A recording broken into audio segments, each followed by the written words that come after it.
इयत्ता 7वी. विषय सामान्य विज्ञान. पाठ 16वा. नैसर्गिक साधनसंपत्ती. स्वाध्याय. पाठ्यपुस्तक पान क्रमांक 112. स्वाध्यायातील पहिला प्रश्न.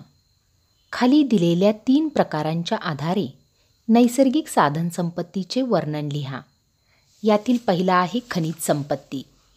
उत्तर. खाणकामाद्वारे पृथ्वीच्या भूगर्भातून खनिज काढण्यात येते.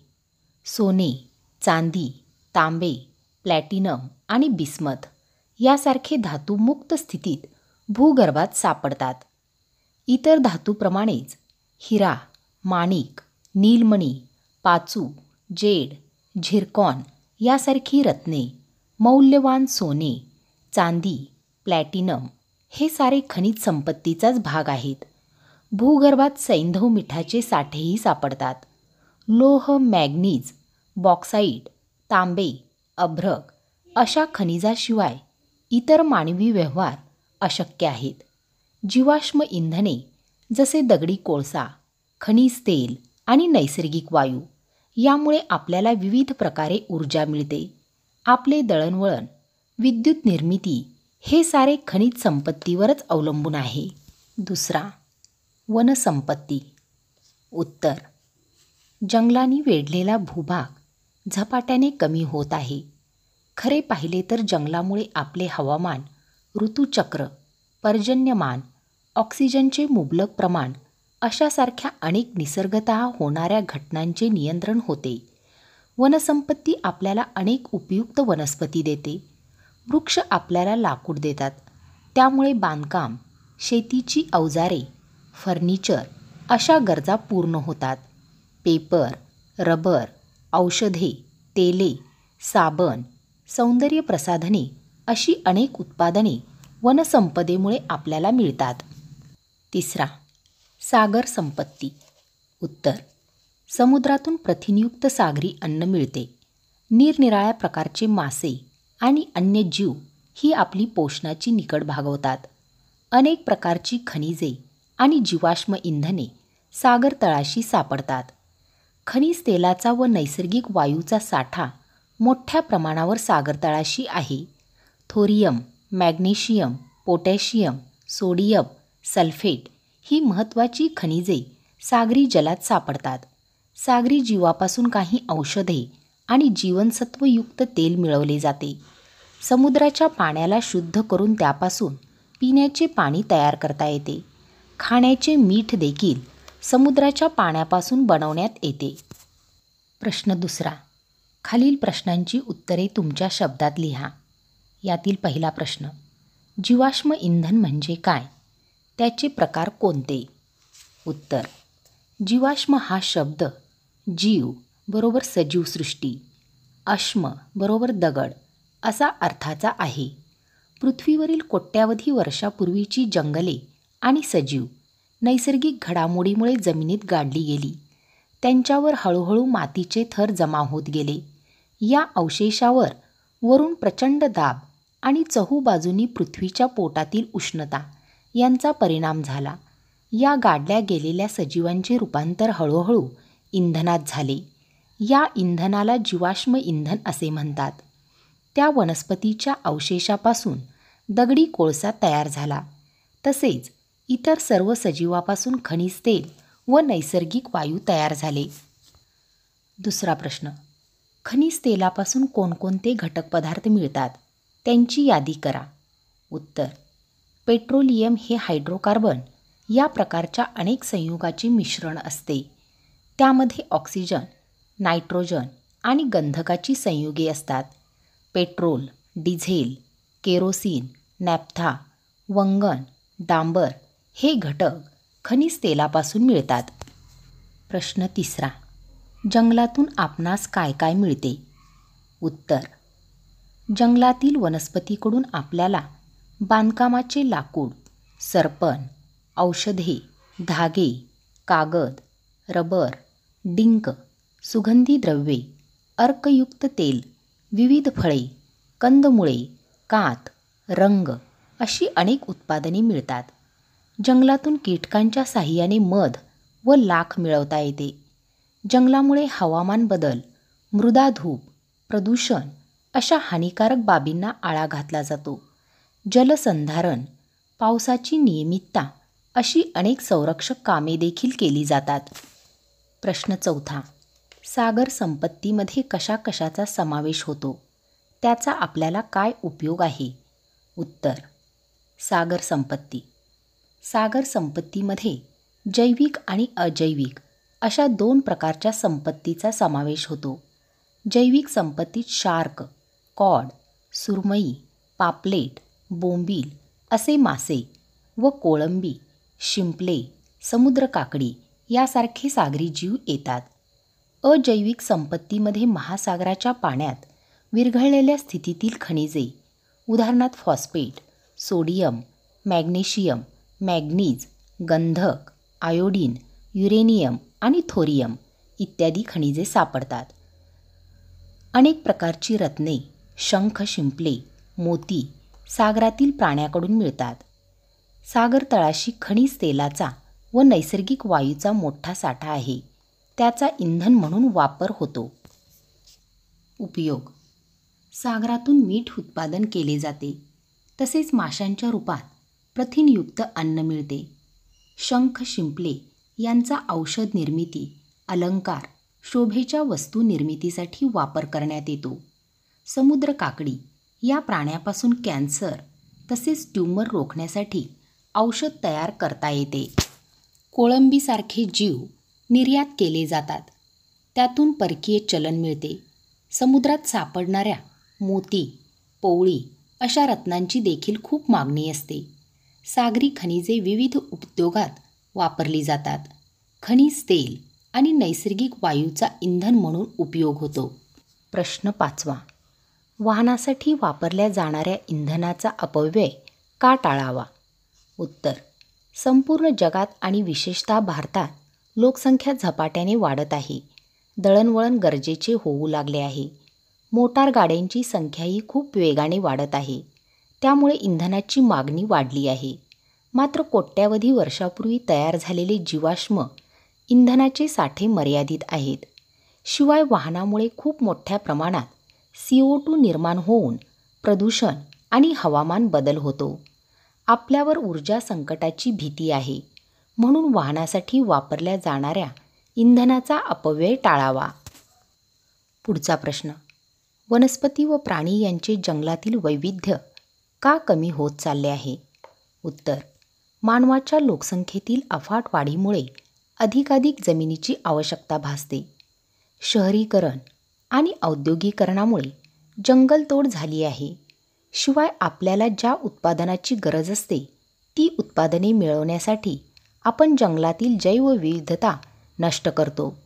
शिकार करण्यामुळे जंगली प्राण्यांची संख्या कमी झाली. मानवी कारणांनी वनस्पती व प्राणी यांचे जंगलातील वैविध्य कमी होत चालले आहे. पुढचा प्रश्न: 5 खनिजांची नावे व त्यापासून मिळणारे उपयुक्त पदार्थ लिहा. उत्तर: लोह खनिज, मॅंगनीज, बॉक्साईट, तांबे, अभ्रक ही 5 उपयुक्त खनिजे आहेत. यातील पहिला आहे लोह खनिज. लोखंडी साहित्य निर्माण करण्यासाठी लोह खनिजाचा वापर होतो. शेतीची अवजारे, रेल्वे रूळ, अवजड उद्योगधंदे इत्यादी पूर्णपणे लोह खनिजावर अवलंबून असतात. दुसरा, मॅंगनीज. मॅंगनीजची अनेक संयुगे उपयुक्त आहेत. त्यांचा वापर औषधे तयार करण्यासाठी तसेच काचेला गुलाबी रंगछटा देण्यासाठी केला जातो. मॅंगनीज विद्युत उपकरणामध्येही वापरले जाते. तिसरा, बॉक्साईट. हे ॲल्युमिनियमचे प्रमुख धातूक असल्यामुळे याच्यापासून ॲल्युमिनियम मिळते. ॲल्युमिनियम हे उत्तम वीज वाहक व उष्णता वाहक असल्याने त्याचा वापर विद्युत तारा बनवण्यासाठी केला जातो. तसेच त्याची घनता कमी असल्यामुळे विमाने, वाहतुकीची साधने यामध्ये त्याचा प्रामुख्याने उपयोग केला जातो. चौथा आहे तांबे. तांबे शीघ्र विद्युत वाहक असल्यामुळे विजेच्या तारा तांब्यापासून बनवल्या जातात. रेडिओ, टेलिफोन, वाहने तसेच भांडी व मूर्ती बनवण्यासाठी तांब्याचा वापर केला जातो. पाचवा आहे अभ्रक. अभ्रकाचा वापर औषधे, रंग, विद्युत यंत्रे व उपकरणे, बिनतारी संदेश यंत्रणा अशा अनेक ठिकाणी करण्यात येतो. शेवटचा प्रश्न पहा. धातुकापासून धातू मिळवण्याच्या प्रक्रियेमधील 2 महत्त्वाचे टप्पे लिहा. उत्तर. धातुकापासून धातू मिळवण्याच्या प्रक्रियेतील 2 महत्त्वाचे टप्पे म्हणजे त्यांचे निष्कर्षण व शुद्धीकरण हे होत. भूगर्भात धातू शोधणे व तेथून बाहेर काढण्याची प्रक्रिया म्हणजेच धातू निष्कर्षण होय. भूगर्भातून काढलेल्या धातूवर विविध प्रक्रिया करून त्यापासून शुद्ध धातू मिळवण्याची प्रक्रिया म्हणजेच धातूचे शुद्धीकरण होय. प्रश्न 3. नैसर्गिक साधनसंपत्तीचे जतन व संवर्धन करण्याचे उपाय कोणते आहेत? उत्तर. नैसर्गिक साधनसंपत्तीबद्दल सर्वांना जागरूक करणे.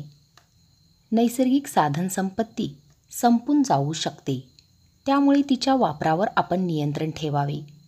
नैसर्गिक समतोल राखण्यासाठी ज्या मार्गाने साधनसंपदा वाढेल त्याचा अवलंब करावा. उदाहरणार्थ, वनीकरणाच्या मोहिमा हाती घेऊन जंगले वाढवणे. पर्यायी ऊर्जा स्रोत वापरावेत. जीवाश्म इंधने संपुष्टात येण्याचे ऊर्जा संकट आहे, त्याला तोंड देण्यासाठी आपण सौर ऊर्जा, पवन ऊर्जा असे पर्याय वापरले पाहिजेत. प्रदूषणाला आळा घालणे. प्रदूषणाने नैसर्गिक साधनसंपदा नष्ट होते. प्रश्न 4. खालील ओघ तक्ता पूर्ण करा. यामध्ये पहा. इंधने, त्याखाली जीवाश्म इंधने. याचे परत 3 प्रकार आहेत: स्थायीरूप, द्रवरूप आणि वायुरूप. स्थायीरूपमध्ये पहा दगडी कोळसा, त्यानंतर त्याखाली आहे पीठ, लिग्नाईट, बिट्युमिनस, अँथ्रासाईट. यानंतर द्रवरूप जीवाश्म इंधनामध्ये पहा खनिज तेल, त्याखाली पेट्रोल, डिझेल, केरोसिन, नॅफ्था, वंगण आणि डांबर. वायुरूप जीवाश्म इंधनामध्ये पहा नैसर्गिक वायू, त्याखाली मिथेन, इथेन, प्रोपेन आणि ब्युटेन. प्रश्न 5. देशाची आर्थिक स्थिती नैसर्गिक साधनसंपत्तीवर कशी अवलंबून आहे? उत्तर. नैसर्गिक साधनसंपदेवर राष्ट्रीय उत्पन्न अवलंबून असते. आपल्या देशाच्या मातीतून खनिजे आणि जीवाश्म इंधने, नैसर्गिक वायू आदी मिळाले तर त्यातून आपल्या देशाला संपत्ती मिळते. अशी संपदा निर्यात झाल्यास आपल्याला अमूल्य असे परकीय चलन मिळते. आपली निर्यात वाढली की देशाची आर्थिक स्थिती चांगली होते. प्रश्न 6. तुमच्या शाळेच्या परिसरात घराशेजारी कोणकोणत्या औषधी वनस्पती लावाल आणि का? उत्तर. आम्ही आमच्या शाळेच्या परिसरात घराशेजारी कडुनिंब, अश्वगंधा, शतावरी, आवळा, हिरडा, बेहडा, ओवा, बेल, दुर्वा, तुळस, अडुळसा अशा वनस्पती लावू. या वनस्पतीमध्ये अनेक औषधी गुणधर्म आहेत आणि या लावणे सोपे आहे, म्हणून याच वनस्पती लावू. विद्यार्थी मित्रांनो, यानंतर पाठ्यपुस्तक पान क्रमांक 104 वरील थोडे आठवामधील प्रश्न पहा. नैसर्गिक संसाधने म्हणजे काय? उत्तर. जी संसाधने आपल्याला निसर्गातून मिळतात त्यांना नैसर्गिक संसाधने असे म्हणतात. दुसरा प्रश्न. नैसर्गिक संसाधनाची विविध उदाहरणे कोणती? उत्तर. हवा, माती, पाणी, वनस्पती, प्राणी, खनिजे ही सर्व नैसर्गिक संसाधने आहेत. यानंतर पाठ्यपुस्तक पान क्रमांक 104 वरील थोडे आठवामधील प्रश्न. शिलावरण म्हणजे काय? उत्तर. जमीन व त्याखालील कठीण कवच आणि त्यावरची माती, दगड, खडक, डोंगर, पर्वत, पठार अशा सर्व भूभागाला शिलावरण असे म्हणतात. यानंतर पाठ्यपुस्तक पान क्रमांक 110 वर थोडे आठवामधील प्रश्न. पृथ्वीवरील महासागर कोणते? उत्तर. प्रशांत महासागर, अटलांटिक महासागर, हिंदी महासागर, आर्क्टिक महासागर आणि अंटार्क्टिक महासागर हे पृथ्वीवरचे 5 महासागर आहेत. दुसरा प्रश्न. समुद्राचे पाणी खारट असूनसुद्धा ते आपणास उपयुक्त कसे ठरते? उत्तर: समुद्राच्या पाण्यात अनेक प्रथिनयुक्त जलचर असतात. मासे, कोळंबी, खेकडे, शिंपले, कालव असे जलचर अन्न म्हणून किनारपट्टीवर राहणारे लोक खातात. समुद्राच्या पाण्यातून मीठ, आयोडीन आणि इतर काही खनिजे मिळवली जातात. समुद्रातील पाण्यापासून मोती आणि पोवळी देखील मिळतात. समुद्री मार्गाने दळणवळण आणि मालसामानाची वाहतूक होते. समुद्रामुळे हवामानाचे नियंत्रण होते आणि त्याच्या पाण्याच्या बाष्पीभवनाने पाऊस पडतो. काही प्रगत देशात समुद्री जलापासून ऊर्ध्वपातन पद्धतीने पिण्याचे पाणी तयार केले जाते. यानंतर जरा डोके चालवा या सदरातील प्रश्न पहा. पाठ्यपुस्तक पान क्रमांक 108. पहिला प्रश्न: खनिज तेलाला लिक्विड गोल्ड असे का म्हणतात?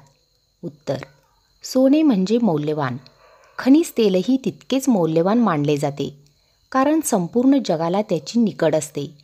ऊर्जेचा स्रोत असल्यामुळे खनिज तेल ही महत्त्वाची साधनसंपदा ठरते, म्हणून त्याला लिक्विड गोल्ड असे म्हणतात. दुसरा प्रश्न: दगडी कोळसा ब्लॅक गोल्ड म्हणून का ओळखला जातो? उत्तर: दगडी कोळसा काळ्या रंगाचा असतो. जीवाश्म इंधन म्हणून दगडी कोळशाला खूप महत्त्व आहे, म्हणून त्याला मौल्यवान मानले जाते आणि तो ब्लॅक गोल्ड म्हणून ओळखला जातो. यानंतर पाठ्यपुस्तक पान क्रमांक 109 वरील प्रश्न: नैसर्गिक वायू हे पर्यावरण स्नेही इंधन कसे? उत्तर: CNG सारखा नैसर्गिक वायूच्या ज्वलनानंतर घनकचरा शिल्लक राहत नाही. त्याच्या ज्वलनावर सहज नियंत्रण ठेवता येते. त्याच्या ज्वलनापासून कमी प्रमाणात CO2 आणि पाणी तयार होते, मात्र इतर प्रदूषके तयार होत नाहीत. त्याची वाहतूक पण सहज होऊ शकते. किमतीने देखील तो कमी असतो, म्हणून त्याला पर्यावरण स्नेही इंधन असे म्हणतात. यानंतर पाठ्यपुस्तक पान क्रमांक 104 वरील जरा डोके चालवामधील प्रश्न: सर्व खनिजे ही धातुके का नसतात? उत्तर: धातुकापासून बरीचशी खनिजे मिळवली जातात, पण काही खनिजे धातुकापासून न मिळता मुक्त स्वरूपात मिळतात, म्हणून सर्व खनिजे ही धातुके नसतात. दुसरा प्रश्न: धातू खनिज व अधातू खनिज म्हणजे काय? उत्तर: ज्यापासून धातू मिळतात त्यांना धातू खनिज असे म्हणतात. ज्यापासून अधातू मिळतात त्यांना अधातू खनिज असे म्हणतात. यानंतर पाठ्यपुस्तक पान क्रमांक 108 वरील प्रश्न पहा. भूगर्भातील खनिज संपत्ती संपून गेली तर काय होईल? उत्तर: सर्व खनिज संपत्ती संपली तर आपल्याला विविध धातू आणि इंधने मिळणार नाहीत. वाहतूक बंद पडेल. उद्योगधंदे संपुष्टात येतील. माणसाला पुन्हा आधी मानवासारखे राहावे लागेल. यानंतर पाठ्यपुस्तक पान क्रमांक 110 वरील प्रश्न: रबराचा पुरवठा थांबला तर कोणकोणत्या सुविधा संकटात येतील? उत्तर: रबर उद्योगावर अवलंबून असणारे सर्व उद्योग बंद पडतील. अनेक रबरी वस्तू, टायर्स इत्यादी तयार करणे अशक्य होईल.